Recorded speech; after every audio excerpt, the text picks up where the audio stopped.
ولید، سب سے پہلے ہم اللہ تبارک و تعالیٰ کا شکر ادا کرتے ہیں۔ آج پوری پاکستانی قوم، چاہے وہ دنیا کے کسی بھی خطے میں آباد ہے، وہ یوم تشکر منا رہے ہیں۔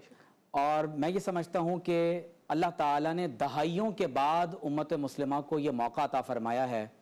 کہ کشمیر، یمن، افغانستان، عراق، سیریا، ڈیمسکس اور فلسطین میں آپ دیکھیے کہ جب کبھی بھی دشمنان اسلام نے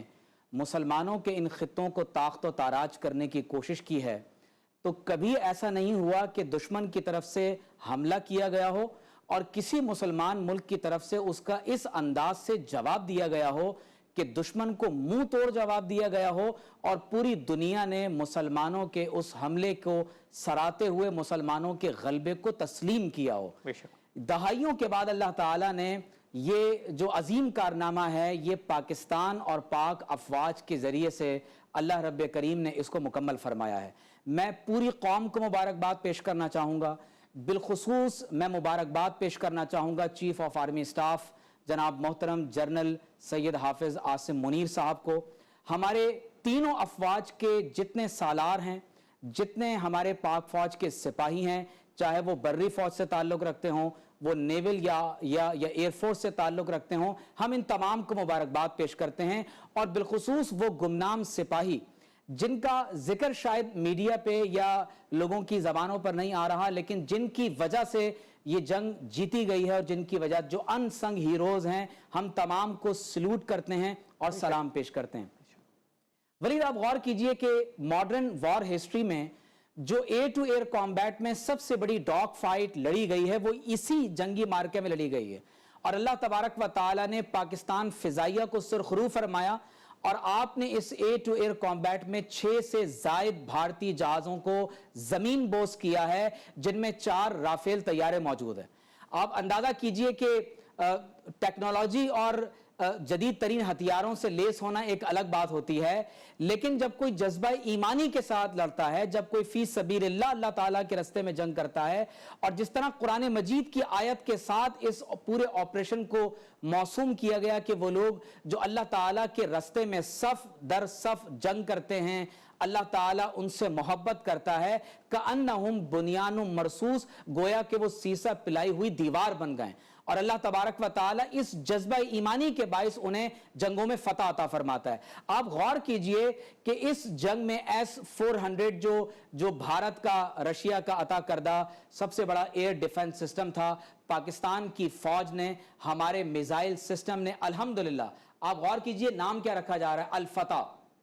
اللہ تبارک و تعالیٰ نے سورہ فتح کی نسبت سے اس کا نام الفتح رکھا جا رہا ہے۔ اللہ تعالیٰ نے ان کے ایئر ڈیفنس سسٹم کو ناکارہ کر دیا اور ہمارے ایئر ڈیفنس سسٹم نے ان کے سسٹم کو تباہ کر دیا۔ پھر غور کیجئے کہ ہمارے جو شاہین ہیں وہ جب ہوا میں پرواز کرنے سے پہلے اپنی ولز لکھ رہے ہیں، اپنی وصیتیں لکھ رہے ہیں، تو اس میں بھی پاکستان فوج کی سلامتی کی دعا کی جا رہی ہے، اور کہا جا رہا ہے کہ ہمارے اگر جسم شہادت کے ساتھ واپس آتے ہیں تو پھر ہمارے جسموں کو پاکستان کے جھنڈے کے اندر لپیٹ کر جو ہے وہ سپرد خاک کیا جائے۔ اور میں آپ کو ولید یہ بات بتا دوں کہ حضور علیہ السلام نے ہمیں غزوہ ہند کی بشارت عطا فرمائی۔ میں نے اس پر ایک تفصیلی کتاب بھی لکھی ہے، انشاءاللہ میں آپ کو پیش بھی کروں گا۔ اس حوالے سے جب تحقیق کرتے ہیں تو معلوم یہ ہوتا ہے کہ وہ پہلا لشکر جو فاروق اعظم رضی اللہ تعالیٰ عنہ کے دور میں ہندوستان میں اترا،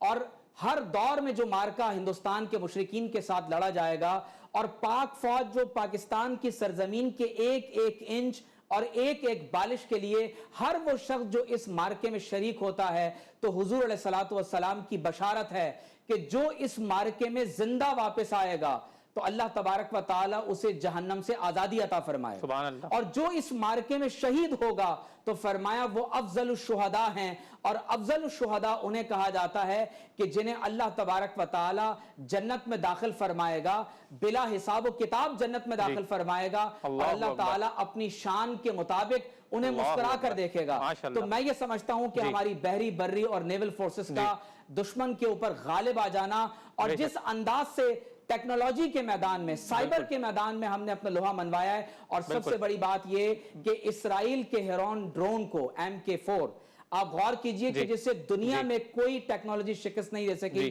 ہم نے ان کے 77 ڈرونز بھارت کے گرائے ہیں, ہم نے اسرائیلی ڈرونز کو ہم نے مار گرایا ہے, اور ہم نے اپنا لوہا منوایا ہے, اور یہ ثابت کیا ہے کہ دنیا کی کسی بھی بڑی سے بڑی طاقت کو الحمدللہ ہم کسی بھی مارکے میں ہم شکست دینے کی طاقت رکھتے ہیں. اور میں یہاں پر ایک بات آپ کو بہت امپورٹنٹ یہ بتا دوں کہ میں اس وقت چند روز قبل میں قطر میں OIC کے اجلاس میں تھا, اور میں چاہوں گا کہ یہ بات آن ایئر جانی چاہیے. آپ بلیو می کہ جب بہاولپور پر بھارت نے پہلا میزائل مارا ہے تو ہمیں سخت ترین قلبی طور پر تکلیف ہوئی, اور دنیا کے 57 اسلامی ممالک کے مندوبین اور اسکالر سے جب ملاقات ہوئی اس درد کو سب لوگوں نے محسوس کیا. لیکن بلیو می جب یہ پہلی بار خبر آئی کہ پاکستانی شاہینوں نے بھارت کے 5 جہازوں کو گرا دیا ہے, آپ یقین جانیں ہر اسلامی ملک نے ایسا محسوس کیا گویا کہ ان کی فوج نے انڈیا کے جہازوں کو گرا دیا, اور تمام نے ہمیں مبارکباد دی, اور ہمارا سر ہمارے شاہینوں نے فخر سے بلند کر دی.